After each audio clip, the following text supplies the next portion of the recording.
Welcome back, as we next look at the operating principles of a typical three-phase induction motor. For this demonstration, we have constructed a very basic three-phase stator using a rotating electromagnetic strainer.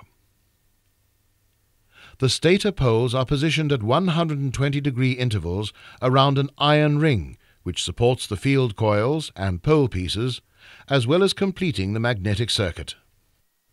The three coils are configured in star and connected to a variable frequency AC power source. To demonstrate the rotating magnetic field produced within the stator, we have placed a magnetic compass in the center of the stator to indicate the direction and speed of the rotating field. At switch on, a current flows through each coil, producing a magnetic field which is evenly distributed or shaped by the pole piece. The compass needle rotates with a magnetic field indicating its direction and speed with respect to time. You will recall that in a three-phase power system, each phase is displaced by 120 degrees. This phase relationship and the physical position of each field coil produces the rotating magnetic field within the stator, as shown in this sequence of diagrams. A compass placed in the center of the field system indicates the resultant direction of the field in 60-degree intervals, which we can see is a circular or rotary motion.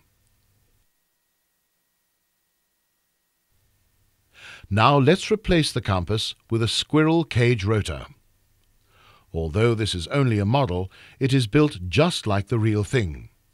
It has a laminated core, rotor bars, and the two shorting rings. When the stator is powered up, the rotor begins rotating. This is because poles are formed in the rotor by electromagnetic induction from the stator, and these poles are attracted to the stator poles. As a result, the rotor rotates as it follows the rotating field in the stator.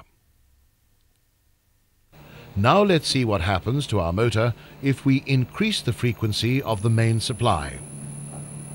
The speed of the rotating field increases, and since the rotor tries to remain in step with the stator field, its speed increases.